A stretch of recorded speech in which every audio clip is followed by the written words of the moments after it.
Okay, this presentation is going to be about the first presentation you're going to be giving. And the reason why we need to talk about it now is because your preparation guide is due January 29th, I believe. So we are going to go through the requirements of that presentation. And I'm going to share my screen and pull up the document.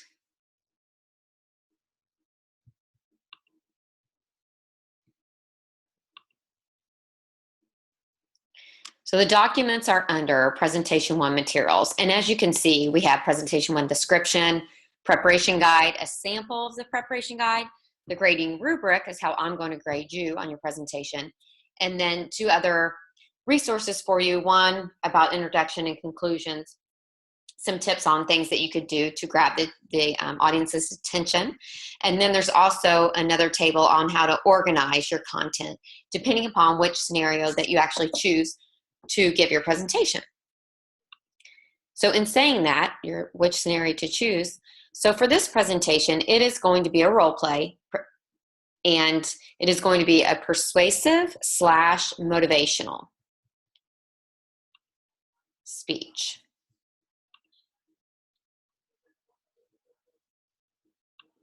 A moment. Okay. Get rid of all that.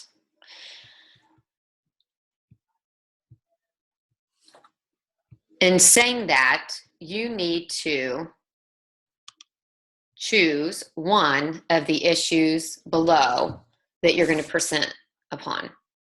And whenever you fill out your preparation guide for the presentation, this will be, you'll understand it a little more. But you have 5 choices of scenarios. Now, if you have your own situation that is a motivational and persuasive that's very similar to this, no problem, just let me know and we can talk about it and see if it would be approved. But the first one is taking charge of an established work group. So you would present this information as if you're the manager who's just been assigned to a group of employees who have worked together for some time under a previous manager. So the previous manager was very much liked and respected by all the members of the group. So when the group learns that a current manager was not going to be promoted, then they were probably a little taken aback by that and a little upset. So they found out that someone was hired outside of the organization, and that someone is you. So you have to present to the audience. This is going to be a motivational speech of your leadership, manager skills, things, how you can connect to the organization, even though you haven't been working there, and this group has been working there for a while. So the preparation guide will help you organize your thoughts for that one whenever you fill it out, if you choose that scenario. The second scenario is announcing a new project or a substantial change in a current operation procedure at this particular organization that you're going to choose. So you would be the speaker that is announcing an undertaking to the members or the employees in your department, and you're going to call for everyone to rally behind that effort. So you want their support. The new undertaking, however, is going to require members of the department to put in extra time and effort to learn a new skill or work. So you have to think about how your audience is going to react to that and how you could present the information where they would be on board with you. The third scenario is calling for better customer service. So this is one that typically students do use the most. However, it could be the most challenging because you are going to motivate your employees to be attentive and responsible as possible to the customers that this particular organization is servicing. So the caveat to this is there have been problems with the quality of customer service in the past, and these employees you're talking to have been probably reprimanded for those bad customer service behaviors. So consider how you'll motivate lower level employees to work harder at customer service, however, without any incentives or low incentives. So incentives means, in this particular situation, it could mean financial, monetary incentives. So you could be creative and think of other incentives that the organization would offer to motivate these types of employees to give better service. The fourth one is calling for excellence and high quality work. So you would be the speaker, the leader that is trying to motivate employees to perform their jobs with a commitment to meeting the highest possible standards. And so that could be connected to your mission statement or your vision statement of the organization that you're talking about, the organization you're going to be part of. And also there have been problems with the quality and quantity of work these employees that you're going to be speaking to have actually performed in the past. Number 5, announcing the need for cost reduction. You would be in a position where you're the leader and you're speaking to a group of employees and you're requesting everyone to look for ways to cut expenditures and immediately begin to slash spending. So you're saying, cut your spending, and it's going to happen right now. The speaker is making this request after layoffs have been announced in some areas of that same organization. So that's a tough one. So as you can see, all the different scenarios for the presentation, it seems like the audience might be a little challenging for you. And so this is what you're going to think about whenever you're creating your content and thinking about your audience and how you can tailor your message to benefit the audience, because the audience is going to want to know, your employees, well, what's in it for me? You're making all these changes. You think it's going to be great. Well, why would I think it's great? And how is it going to help me? So that's really the challenge of the persuasive and motivational speech. Something that I want to bring your attention to is you don't want to say you guys when you're giving the speech, okay? Because not everyone is going to be a guy. So that's just something that you don't use. And also kind of, sort of, just a little, you don't use those sayings either. And most people say as a filler word, so you want to try to avoid that. And I will, whenever I'm grading you, I'll mark how many times you say filler words just to give you a good idea of what you're saying and how you're presenting it. And then also, some people say like as a filler word. The preparation guide is due on Sunday, January 29th, and you'll upload it in Moodle. Also, I want to let you know with the first presentation, I want you to complete the speaker's lab, visit, and then you're going to summarize what the tutors told you and how you actually incorporated that into your final version of your presentation, how you took their advice. And then I also want a copy of your visual aid. So I want you to print out the speaker's lab, and I want you to print out your presentation if you use PowerPoint or whatever you're using for your presentation, because I'm going to use that to give you feedback, immediate feedback on your presentation. I'm going to write on those papers. The presentation is actually worth 125 points, and that is because the preparation guide is going to be 25 points. The speaker's lab is 10, and then the actual presentation rubric, I'm grading you on the 5 S's, and we'll go through that in a minute, that's going to be 90 points for a total of 125. This is a big part of your grade. So you do want to take it seriously. And I want you to know that I'm here if you have any questions. So something I also want to bring to your attention is the table that's uploaded in Moodle. This is how you can support, so types of introductions and conclusions. So it gives you an idea, and this is just a starting point of things you can do in the beginning of your speech and at the end to sum things up. The other one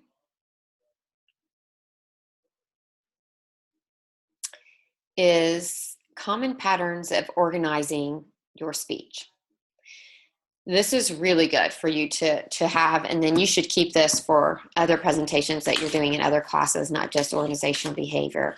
But the one that most people use with this speech, because it is persuasive and motivational, is the Monroe's motivational sequence. And this is a 5-step process. So you're looking at gaining the attention of your audience, showing a need for your objective, what you're going to talk about. Then you're presenting a solution to that need. And then you're actually supporting that. So visualizing those results when the solution is actually implemented.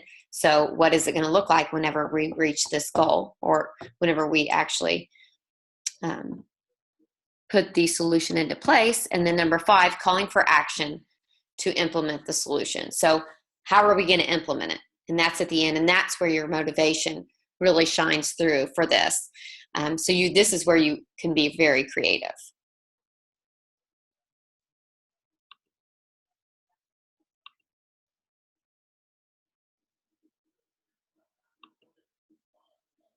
Now we're going to look at the preparation guide, and this is what you need to complete. Okay, the first part of a preparation guide is it's asking you for the context of your presentation. So you need to include a brief description down here, and if you don't do this, I am going to take off because this is very important. I need to know the context of your audience.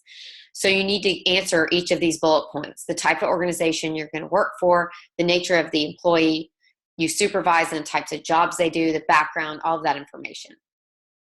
Now, the 5 S's of an effective speech include strategy, and this is one thing that the preparation guide includes. So this is what type of organizational thought process are you going to use to actually present the information? And what is your purpose? So what's the objective of your presentation? And then you want to write down, after my presentation, I want listeners to do what? And understand what? Number 3, relevant characteristics of your audience, the number of people, the age group, the demographics, and how much knowledge does the audience know about what you're talking about? And the attitude towards your message. So I do want you to answer all of those questions. And if you could just write them and type them on the same, download the Microsoft Word, type your answers in so I can read it, and then upload it in Moodle. That's the best way to get the information to me. Then we're looking at the structure. So you're looking at the strategy first, how you're going to organize your content. And then you're looking at and what you're thinking about, how you're going to meet your objective. Then your structure. So what specific approach you're going to use to get the attention's audience. And it says here, use table A3 to help you figure that out. And describe what you're going to say or actually do in this approach. I want you to be as detailed as possible. It's only going to help you out whenever you actually give this speech. Number 2, what reasons will you give to the audience for why they should listen to your presentation? What's in it for them? 3, what organizational pattern are you going to use? That's when the Monroe motivated sequence that I just talked about comes into play. Explain how you're going to implement each steps of your organizational pattern, whichever one you choose. And then this is very important. You want to give 3 to 5 main points you are going to make in your presentation. So I want you to list those out, because what I'm doing is I'm looking at this preparation guide and I'm using this to look at your presentation and how you're actually presenting the information that you have given me from this guide. And then how are you going to conclude your presentation?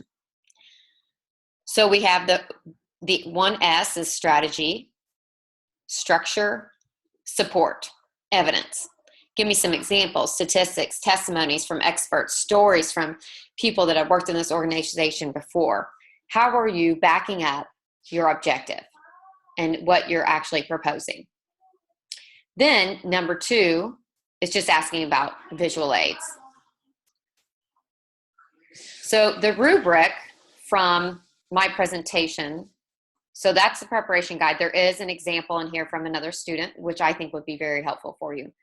But the grading rubric is what I'm going to explain next.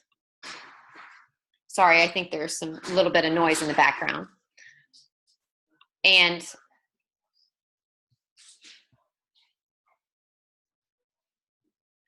so we're going to look at strategy, structure, and this exactly is what I'm grading you on, what it says here. So if I were you, when you go to the Speakers Lab, I would actually bring this rubric with you, because they should be grading you on your presentation based upon this rubric as well. Your support and your style. So we didn't talk about style in preparation guide, because this is what I'm going to grade you on when you're actually giving it. So the preparation guide can't give you the style. This is how you are giving confidence in your presentation. I'm looking at controlled enthusiasm for the subject, your tone of voice, whether it's low or it's monotone, or you can high pitch, low voice, things, change it up so that actually brings people's attention back to you. Use appropriate grammar, articulate your words correctly, clearly, pronounce your words. So those are pretty simple, but use appropriate language, no slang. Use good eye contact and gestures. Walk around when you give the presentation. And then I am going to probably notice if you have practiced your presentation or not. So I do recommend practicing it. I also recommend looking at the article that I sent you from Warren Buffett and looking at Steve Jobs' presentation on TED Talk whenever he actually rolled out the new iPhone, and other things that I'm going to grade you on, which is the Speaker's Lab. And really, did you take a sincere effort to implement the suggestions that the Speaker's Lab gave you? And that equals your points for the presentation.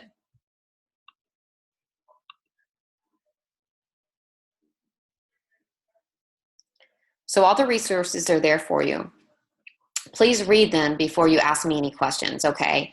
So I do want to make sure that it is not a lot to read, but I want you to first read it, think about it, and then come with some good questions for me. And they definitely can be detailed questions because each speech is going to be a little different. Even though I have 5 scenarios for you, you're all going to present and have different ideas and present it in a little different manner. So I'm really excited to see your presentations. I will work on a sign up sheet so you can sign up on your dates. And I know some of you have specific requests because of athletic games. So that's not a problem. We'll definitely try to work through that, but let me know. Have an awesome weekend, and thanks for being flexible. And I'm excited to have my own YouTube channel.